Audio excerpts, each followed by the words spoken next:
Hi, folks. Welcome to our first talk with J and J. I'm Jason, one of the Bible study leaders here at Roseville Church. And I'm Jay, one of the pastors. I know some of you think of me as Randy, but my middle name is Jay, so we're going to go with J and J today, even though we don't own a hobby store. That's pretty creative. I'm guessing many of our viewers didn't know your middle name is Jay. I know I didn't. Probably not, but what's in a name? Why is a name important anyway? Well, a name can tell us something about a person. Like if you were Randall J. Magnus IV, that would tell us your parents valued your family history and were hoping you'd keep the traditions going. That's true. And if I insisted on being called Randy anyway, that would suggest I'm not quite into all that family history stuff and wanted my life to be a little more casual, less stuffy, and less tied to who my ancestors were. Last week, you and Andrew were talking about Mark chapter 8 and the feeding of over 4,000 people and mentioned several life lessons for us to be aware of.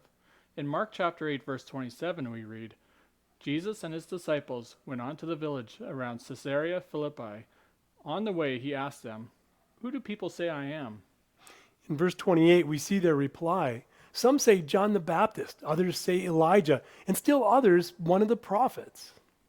So people were all over the map about who Jesus was, his identity, even when he was right there among them in Israel. They were. The list here is all positive, including some of the spiritual giants of the past. The disciples said some people thought Jesus was John the Baptist. King Herod had already executed John the Baptist.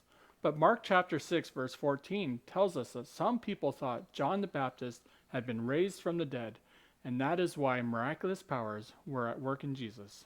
Others thought Jesus was Elijah, who was probably the most respected of the Old Testament prophets in Jesus' day. Elijah was well known for his many miracles and for especially the 3 year drought with absolutely no rain, and then the contest on Mount Carmel where he called down fire from heaven to consume the sacrifice, proving that the Lord is the one and only God. So some thought John the Baptist had come back to life and was doing these miracles, and others thought it was Elijah. Still others thought Jesus was one of the other prophets, like Samuel, who anointed David as king, or Elisha, who followed Elijah and did twice as many miracles, including raising a boy from the dead. Elijah had raised a boy from the dead also. Jay, Either one is okay. when you mentioned these were all positive, that seemed to imply that not everyone thought highly of or made positive associations when it came to Jesus. Well, that's correct. In Matthew 12:22, a man who was demon possessed, blind, and mute was brought to Jesus, and Jesus healed him. All the people were astonished and said, "Could this be the son of David?" I've heard of that name or title, Son of David, before. King David was very famous, thought of as the greatest king of Israel. As a young man, David defeated the giant Goliath with a slingshot. The people in Jesus' day knew the prophecy that the Messiah would be a direct descendant of King David. So the title, Son of David, was a designation for the Jewish Messiah or Savior. That's true. So that would be another positive name, title, or designation for Jesus, not a negative one. It's also true. Negative association comes right next. In verse 24, we read, when the Pharisees heard this, they said, "It's only by Beelzebul, the prince of demons, that this fellow drives out demons." So the Pharisees and the religious leaders were basically saying that Jesus was in league with the devil, working together with Satan himself.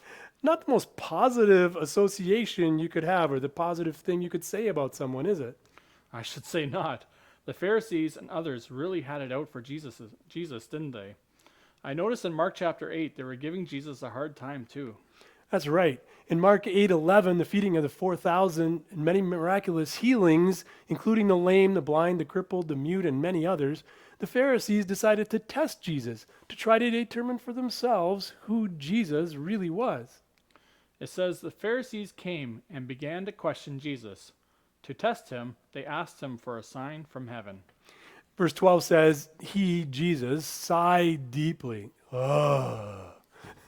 Why does this generation ask for a sign? Truly, I tell you, no sign will be given to it. Then he left them, got back into the boat, and crossed to the other side. Wow. Mark really paints Jesus as down on the Pharisees. Why do you think that is? Well, they were always testing, trying to trick him or trip him up, trying to get something they could use to discredit or disprove him as someone of influence or a person of importance. They were continually trying to demonstrate to the people that Jesus was not someone they should listen to or follow. I suppose it doesn't help that they said Jesus' power came from the devil either, does it? That's no, not something you want to say if you're trying to make friends, is it? I'm thinking there was more to it than that, though. The next part of Mark chapter 8 has Jesus talking more about the Pharisees. Let's read that passage. Sure. Verse 14 says, "The disciples had forgotten to bring bread, except for one loaf they had with them in the boat."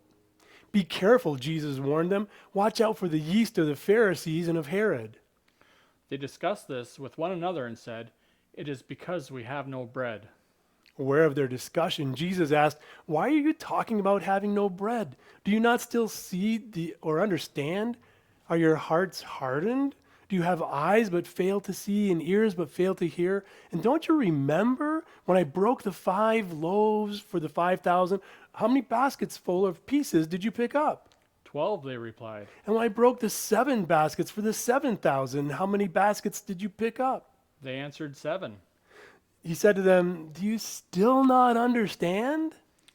Okay, so Jesus mentions the yeast of the Pharisees and that of Herod, the wicked king who had John the Baptist beheaded.